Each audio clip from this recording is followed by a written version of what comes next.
ہدیہ نعت پاک پیش کرنے کے لیے ہم دعوت دیں گے عزیزم محمد حذیفہ سلمہ موصوف تشریف لائیں اور بارگاہ رسالت میں آپ صلی اللہ علیہ وسلم میں ہدیہ نعت پاک پیش فرمائیں۔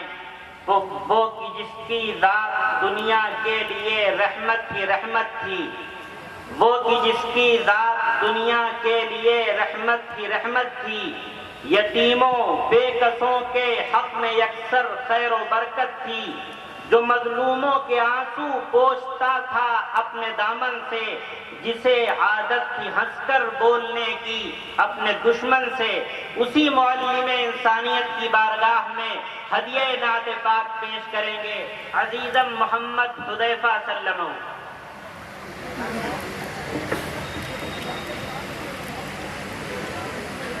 بسم اللہ الرحمن الرحیم۔ نعت پاک سے پہلے ایک بار سبھی حضرات درود شریف پڑھ لیں۔ اللہم صلی علی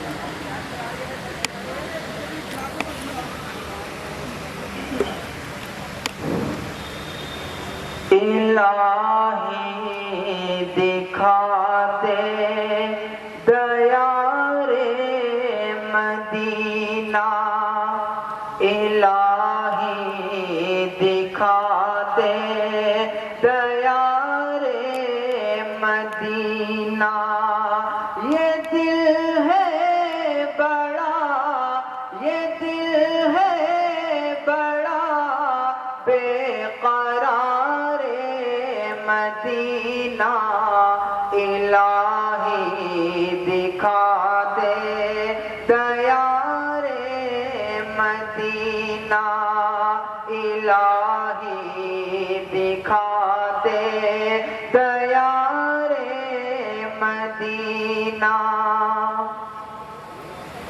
اور کہاں ویسے دن ہے، کہاں ویسی راتیں، کہاں ویسے دن ہے، کہاں ویسی راتیں، نرالے ہیں لے لو، نرالے ہیں لے لو، نہار مدینہ، الہی دکھا دے دیار مدینہ، یہ دل ہے بڑا، یہ دل ہے بڑا بے قرار مدینہ، الہی دکھا دے دیار مدینہ۔ اور پہنچ کر نہ ہو لوٹنا پھر وہاں سے، پہنچ کر نہ ہو لوٹنا پھر وہاں سے، میں ہو جاؤں بس، میں ہو جاؤں بس جانثار مدینہ، الہی دکھا دے دیار مدینہ، الہی دکھا دے دیار مدینہ۔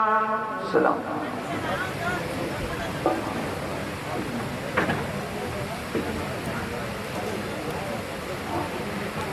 عزیز ساتھیوں، اب ہم اپنے مقصد کی طرف بڑھتے ہیں اور ہماری آج کی مجلس کے جو میر ہیں، میر کارواں ہمارے درمیان تشریف فرما ہیں، انہی کی آمد کے لیے یہ مجلس سجائی گئی تھی۔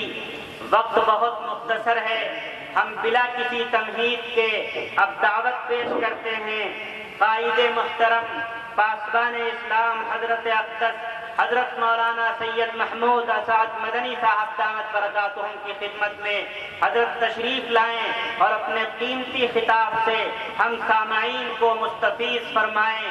نگاہ بلند سخن دل نواز جاں پرسوز، نگاہ بلند سخن دل نواز جاں پرسوز، یہی ہے رخت سفر میر کارواں کے لیے۔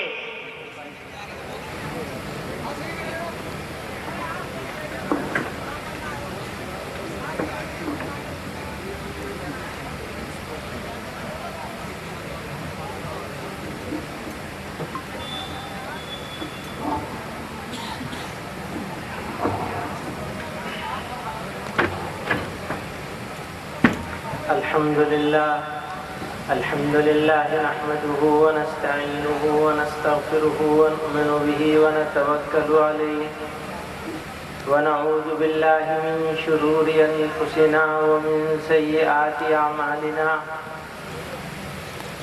من يهده الله فلا مضل له ومن يضلل فلا هادي له،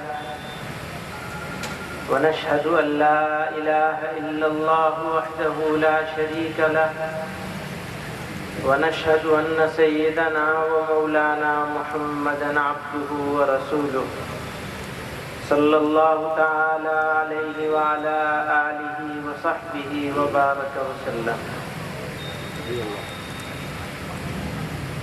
حضرات علماء کرام، بزرگان محترم اور حاضرین مجلس،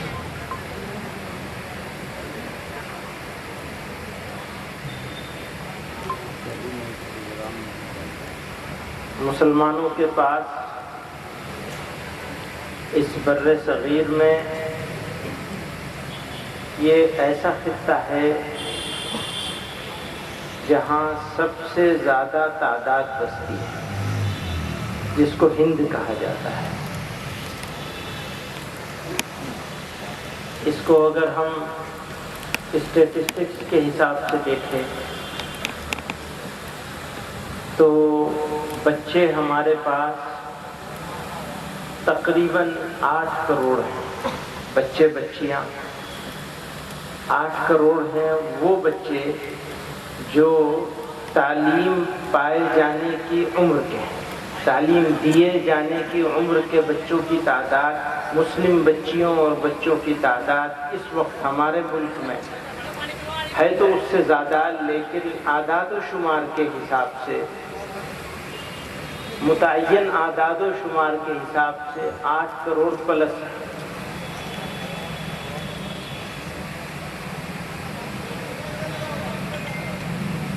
اور مسائل ہمارے پاس بے شمار ہیں۔ سب سے بڑا مسئلہ تعلیم کی کمی نہیں بلکہ فقدان کا ہے۔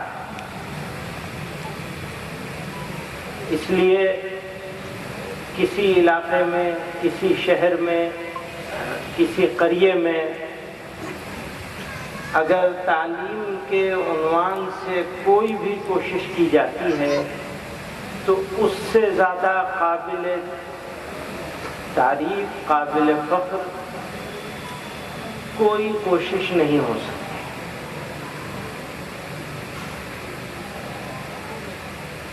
پھر اگر وہ کوشش مذہبی تعلیم کی ہو تو کہنا ہی کیا۔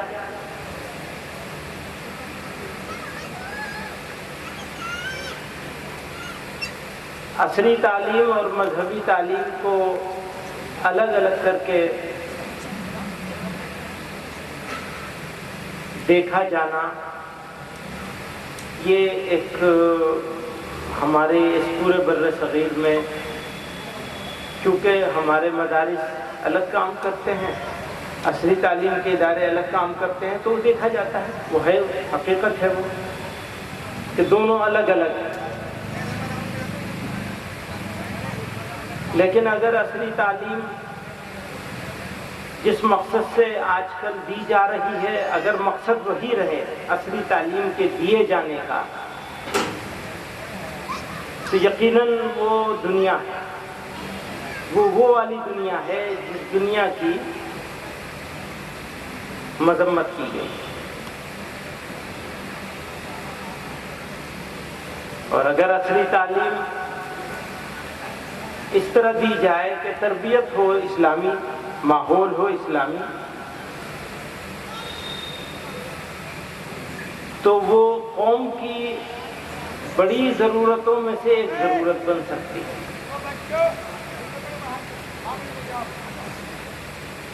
ان حضرات نے، جس کا نام لوں میں یہاں، میرے ساتھ تعلق تو مفتی ارباب صاحب کا ہے، وہی پہنچے تھے۔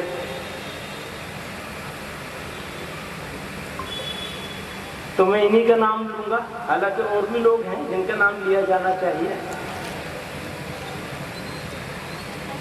انہوں نے یہ کوشش شروع کی کہ مذہبی تعلیم کا ادارہ ہو عصری تعلیم کے امتزاج کے ساتھ۔ اب یہ ایک لیگل ضرورت بھی بن گئی ہے، آگے آنے والے وقت میں اور بھی ضرورت ہو جائے گی، ضروری ہو جائے گا۔ لیکن میں اس کو دوسری طرح سے دیکھتا ہوں۔ ہمارے بچے بچیاں جب جوانی کی عمر میں پہنچ رہے ہیں تو میڈیا کے ذریعے، سوشل میڈیا کے ذریعے، مین اسٹریم میڈیا کے ذریعے اور بھی بہت سارے طریقوں سے ان کو مختلف قسم کے شکوک و شبہات میں ڈالا جا رہا ہے۔ ان کی زبان، ان کا لہجہ، ان کو شک میں مبتلا کرنے کے لیے جس طرح کی اصطلاحات کا استعمال ہو رہا ہے، عصر حاضر کے اچھی خاصی تعداد عصر حاضر کے علماء کی ایسی ہے جو اس کو پوری طرح سمجھ نہیں پاتے، اور جب سمجھ نہیں پاتے تو ایڈریس کیسے کریں گے؟ اس لیے یہ ضرورت تو بہرحال ہے کہ ایک درجے تک، ایک حد تک، یعنی اس کو میں ذرا دوبارہ سے کہوں، جہاں سے میں نے بات شروع کی تھی کہ اگر مقصد امپلائمنٹ ہے، نوکری ہے، کہ ہم یہاں پڑھائیں گے بچوں کو اور ان کو نوکریاں ملیں گی۔ عام طور پر اداروں میں آج کل یہی ہو رہا، عام طور پر نہیں ہے، 101% دنیا کے تعلیمی اداروں کا مقصد امپلائمنٹ جنریشن ہے۔ جس چیز کی ضرورت ہے پرزے کی، وہ پرزہ تیار کر دیا جائے۔ ہم بات کر رہے ہیں ایسے اداروں کی جہاں انسان بنائے جائیں، انسانیت کی رہنمائی کرنے والے افراد تیار کیے جائیں جو عصری تعلیم سے ایک حد تک، کم از کم ایک حد تک واقف ہیں، تو وہ اسلام کے محافظ بن سکتے، بچوں کے معمار ہوں گے، تعمیر ہوگی قوم کی ان کے ہاتھ سے۔ وہ جو ایک چاہے وہ چھوٹا سا طبقہ ہو، جو طبقہ اپنی زبان کی وجہ سے، اپنے لہجے کی وجہ سے، اپنی تعلیم کی وجہ سے، اپنی مصروفیت کی وجہ سے، اپنی کم علمی کی وجہ سے، لا علمی کی وجہ سے، کم علمی بھی نہیں، لا علمی کی وجہ سے، جس کے اسلام سے بھٹکنے کا خطرہ ہے، بھٹک رہے ہیں لوگ، ان کو ایڈریس کرنے والے علماء تیار کیا جائے کہ وہ بہترین عالم ہو اور وہ موجودہ زمانے کی اصطلاحات کو بھی سمجھتے ہو۔ تو کہنا کیا ہے؟ عام طور پر دنیا الگ ہو گئی ہے، غریب لوگ ایک طرف ہیں، متوسط طبقہ ایک طرف ہے جس کو مڈل کلاس بولتے ہیں، اور مالدار لوگ ایک طرف ہیں، اور وہ یہ سمجھتے ہیں، مالداروں کی بات کریں، صاحب ثروت طبقہ جو ہے وہ کریم ہوتا ہے کسی بھی قوم کا، علماء اور اصحاب استطاعت یہ کریم ہوتے ہیں۔ اصحاب استطاعت یہ سمجھتے ہیں کہ ہم نے یہ خیر کے کام میں یہ حصہ لے لیا، ہمارا کام ختم ہو گیا۔ قابل سب مبارکباد ہیں وہ لوگ جن کو اللہ نے مصروف رکھا ہے اپنے کاروبار میں، انہوں نے اپنے بچوں کو پڑھایا لکھایا، عالم بنایا، اور انہوں نے اپنے کندھے پر دینی تحریک، مدرسہ بچیوں کا ہو بچوں کا ہو، اپنے کندھے پہ اٹھا لیا۔ تو اس سے زیادہ خیر کی بات کیا ہو سکتی ہے؟ تو میں تو ایک یہ بات کہ ادارہ بنا رہے ہیں، چلا رہے ہیں، اور ایک اور بنانے کی کوشش کر رہے ہیں، اور جس ترتیب کے ساتھ بنانے کی کوشش کر رہے ہیں، اگر اس ترتیب کے ساتھ بنانے میں کامیاب ہو جائیں گے تو ملت کی بہت ساری ضرورتیں انشاءاللہ پوری ہو سکتی ہیں۔ اور صرف یہی نہیں بلکہ ہو سکتا ہے کہ یہ ایک مثال بن جائے، لوگ پھر اس کی کاپی کرنے لگے۔ تو میں تو یہ کہوں گا ان سے کہ آج سے جو بنیاد رکھا ہے یہ طے کر لیں کہ اس شوال میں شروع کریں گے، چاہے چھوٹا ہو، فیزز میں بانٹ دیجئے، اور پہلا فیز چاہے 100 بچوں پر ہو، ارادہ کر لیجئے کہ شوال میں شروع کریں گے اسے انشاءاللہ۔ ہو سکتا ہے لمیاں کروا ہی تو شروع، حالانکہ مشکل ہے، وقت تھوڑا ہے، پھر بھی کوشش کرنے میں کیا حرج ہے، مطلب تو پورا سال جائے گا۔ پھر مان لیجئے یہ سوچ لیا کہ پوری بلڈنگ بنا کر ہی شروع کریں گے، اس کو 3 فیز میں بنا لیں۔ پہلا فیز اس طرح کوشش کریں کہ شوال سے شروع ہو جائے۔ بہرحال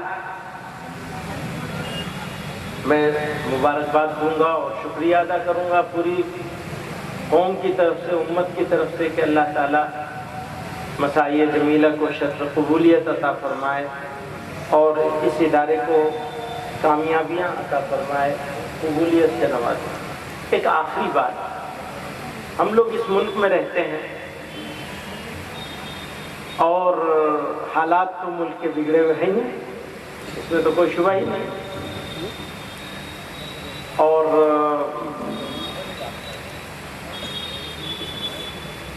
روزانہ واقعات پر واقعات ایسے ہو رہے ہیں جو حادثے کی شکل میں ہمارے سامنے آتے ہیں۔ میں ایک بات کہا کرتا ہوں، آپ حضرات کے سامنے بھی گوش گزار کر دوں، آپ حضرات کے گوش گزار کر دوں، پیش کر دوں۔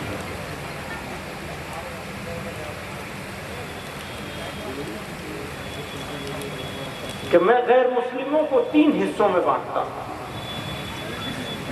ایک وہ ہیں جو ہمارے دوست ہیں، کسی وجہ سے کاروباری رشتہ ہے، ساتھ میں پڑھے ہوئے ہیں، پڑوسی ہیں، یا سیاسی وجہ سے، الگ الگ وجہوں سے کچھ لوگ ایسے ہیں جو ہمارے برائی نہیں چاہنے والے، بھلائی چاہنے والے بظاہر محسوس ہوتے ہیں، ان کی ایک تعداد ہے۔ ایک وہ ہے جو ہمارا دشمن ہے، بدترین دشمن ہے، ہم کتنے بھی اچھے ہو جائیں وہ ہمیں معاف کرنے والا نہیں، یہ ایک دوسری قسم ہے۔ اور تیسری قسم ہے جو نہ دشمن ہے نہ دوست ہے، خاموش ہے، سائلنٹ ہے۔ میرا یہ ماننا ہے، ہو سکتا ہے میں غلط ہوں، کوئی آدمی اس بات کو غلط سمجھے تو وہ ٹھیک ہے، اس کی اپنی مرضی ہے۔ میں یہ سمجھتا ہوں اس ملک میں آج بھی اکثریت ان لوگوں کی ہے جو نہ دوست ہے نہ دشمن ہے، بلکہ خاموش ہے۔ اچھا دیکھتے ہیں تو خوش بھی ہو جاتے ہیں، برا دیکھتے ہیں، یہ دکھایا جاتا ہے زبردستی میڈیا کے ذریعے تو غصے میں بھی آ جاتے ہیں، لیکن پرماننٹلی نہ وہ دوست ہے نہ دشمن ہے۔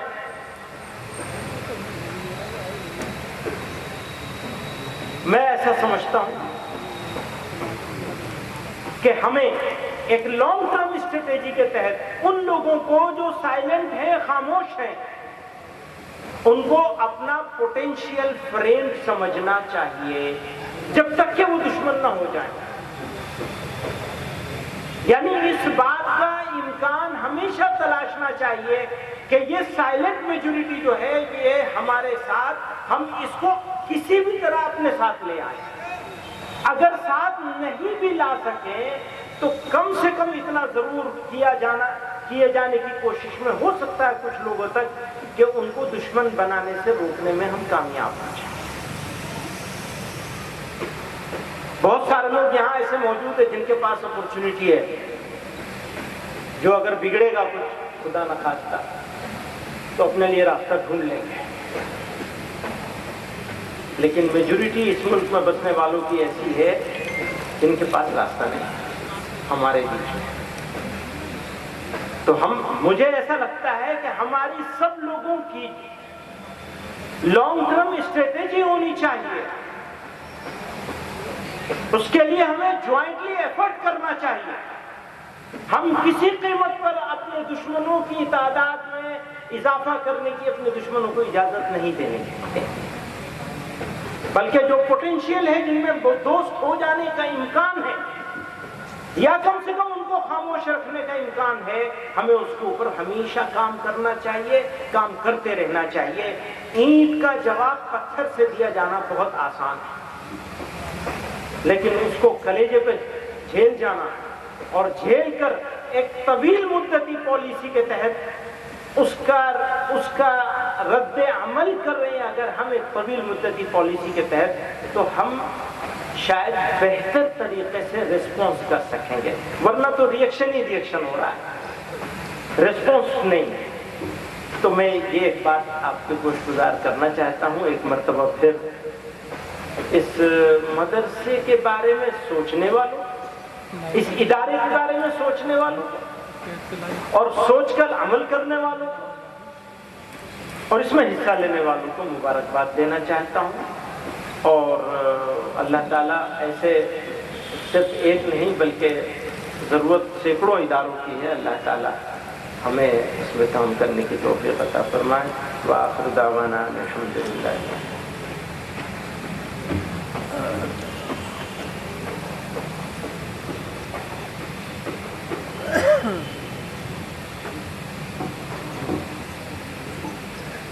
نماز سے قبل ہم اس پروگرام کے روح رواں رفیق مکرم حضرت مفتی محمد ارباب صاحب قاسمی دامت برکاتہم کی خدمت میں دعوت پیش کریں گے کہ حضرت تشریف لائیں اور باہر سے آنے والے تمام مہمانان کرام کی خدمت میں کلمات تشکر پیش فرمائیں۔ مفتی محمد ارباب صاحب۔